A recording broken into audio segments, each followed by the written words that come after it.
सर्वशक्तिमान परमेश्वर, धन्यवाद करते हैं प्रभु पिता आज के सुंदर बाबेला दिन के लिए। खुदावन हर एक को बड़ी बरकत दे, आशीष करें पिता, यीशु नाम से मांगते हैं, आमीन। हम पढ़ेंगे दूसरा राजा 24 अध्याय। उसके दिनों में बेबीलोन के राजा नबूकदनेस्सर ने चढ़ाई की और यहोयाकीम 3 वर्ष तक उसके अधीन रहा। तब उसने फिरकर उससे विद्रोह किया। तब यहोवा ने उसके विरुद्ध और यहूदा को नष्ट करने के लिए कसदियों, अरामियों, मोआबियों और अमोनियों के दल भेजे।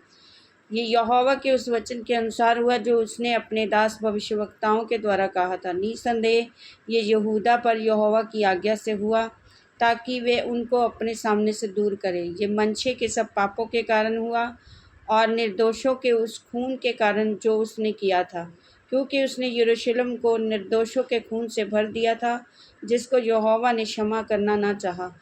यहोयाकीम के जो सब काम जो उसने किए, वे क्या यहूदा के राजाओं के इतिहास की पुस्तक में नहीं लिखे हैं? अंत में योयाकीम अपने पुरखों के संग सो गया और उसका पुत्र योयाकीन उसके स्थान पर राज्य करने लगा। और मिस्र का राजा अपने देश से बाहर फिर कभी ना आया, क्योंकि बेबीलोन के राजा ने मिस्र के नाले से लेकर फरात महानंद तक जितना देश मिस्र के राजा का था, सबको अपने वश में कर लिया था। यहूदा का राजा योयाकीन, जब योयाकीन राज्य करने लगा तब वह 18 वर्ष का था। 3 महीने तक यरूशलेम में राज्य करता रहा। उसकी माता का नाम नहुश्ता था, जो यरूशलेम के अल्यानातान की बेटी थी, और उसने ठीक अपने पिता के समान वह किया जो यहोवा की दृष्टि में बुरा है। उसके दिनों में बेबीलोन के राजा नबूकदनेस्सर के कर्मचारियों ने यरूशलेम पर चढ़ाई करके नगर को ले लिया। जब बेबीलोन के राजा नबूकदनेस्सर के कर्मचारी नगर को घेरे हुए थे, तब वह आप वहां आ गया। तब यहूदा का राजा योयाकीन अपनी माता और कर्मचारियों, हाकिमों और खोजों को संग लेकर बेबीलोन के राजा के पास गया, और बेबीलोन के राजा ने अपने राज्य के 18वें वर्ष में उनको पकड़ लिया।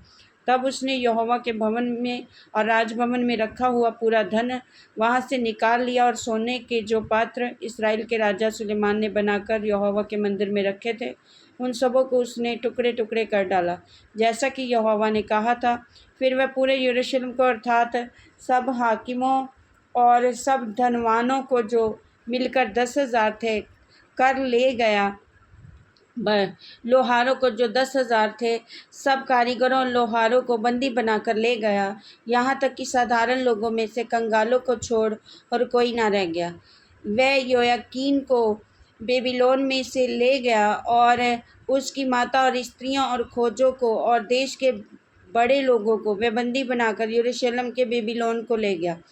सब धनवान जो 7,000 थे, और कारीगर और लोहार जो मिलकर 1,000 थे, वे सब वीर और युद्ध के योग्य थे।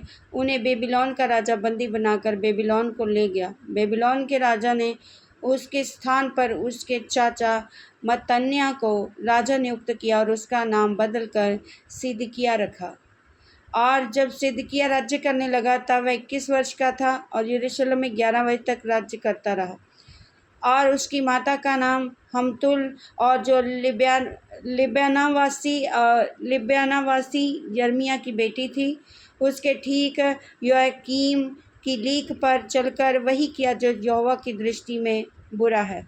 उसने यहोवा के कोप के कारण यरूशलेम और यहूदा की ऐसी दशा हुई कि अंत में उसने उनको अपने सामने से दूर किया। इस वचन के द्वारा आपको ब्लेस करेंगे। आमीन। सब कुछ है।